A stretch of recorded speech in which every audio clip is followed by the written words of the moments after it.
What up, what up? It's Lupe Fiasco here, and I'm checking out contactmusic.com. You heard? Stay tuned. Well, first of all, Lupe Fiasco, warm welcome back to the UK, man. It's been a long time. Appreciate it, appreciate it. How you doing? It's been about 15, 18 months since we last spoke. It was before Kick Push was a single, just before then. What an 18 months you've had, man. Tell us about it. Whirlwind, world tour, couple world tours, Grammy nominations, Grammy wins, a win, and a little bit of everything. Yeah, man. And most recently, first single from your sophomore project, Superstar, #2 in the Nationals over here. What an amazing result, man. You must have been delighted with that. Oh yeah, very happy, very happy. This is success all around the world with the record. But to know we'd achieved some success where we put in a lot of work, because we documented work, grinding from like nobody status all the way up to, you know, #2 and #4 on a few other charts like that. That was really like, yay. Sure, because I mean, obviously the first album, and you know, I hope you don't take offence, but the first album I thought didn't do as well as it should have, because I thought it was an absolute masterpiece. I really did. You know, when we first spoke, we were talking about tracks like Hurt Me Soul, I Gotcha, which I thought was one of the best hip-hop records of 18 months ago, period.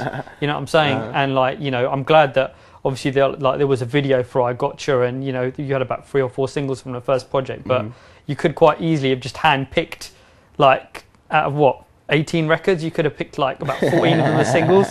So, and like, you know, that's just me being real. So I was really pleased that you had, you know, such success with your first single from this project.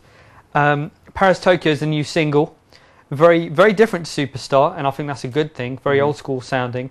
Tell us about the track. It was the end product of all that touring and all that traveling and going to see the world and developing an affinity for different things around the world, in different cities. And then it was the other side of that is the stuff that you leave behind. You know, you leave your loved ones and your family and your friends and stuff like that. And your girl, you know, you leave your girl behind. So you always got to make that song to let her know that you're still like thinking about her and thinking about you and stuff like that. And that you're coming home, and that everywhere that I go, you know, you come with me, whether it be physically or in spirit or mentally or what have you.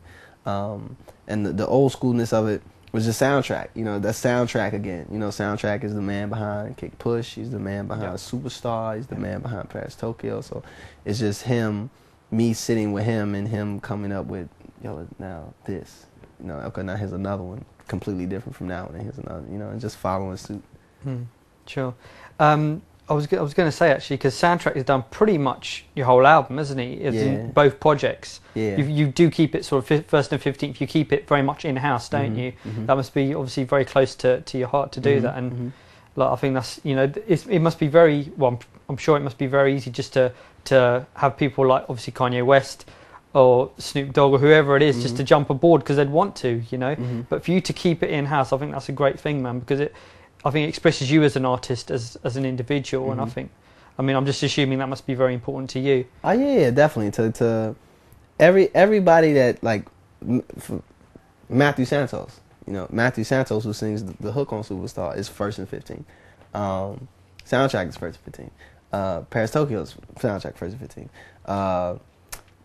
Hip Hop Saved My Life, which is the little sub single like right now that's like just on the internet, is soundtrack. Dumb It Down, which was like the first song off of the Cool Period, like the mixtape record, street record, whatever, it was soundtrack.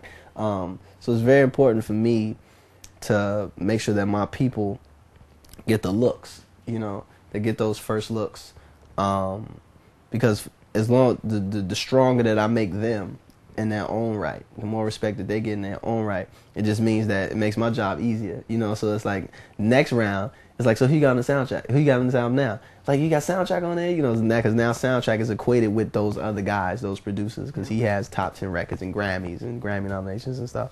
And to just push the company forward, you know. For me, it's company first, Lupe second, you know. Make Lupe has to do whatever he needs to do to make the company look good, because at the end of the day, the company is what's gonna, you know, hopefully be that dynasty and be that empire. So.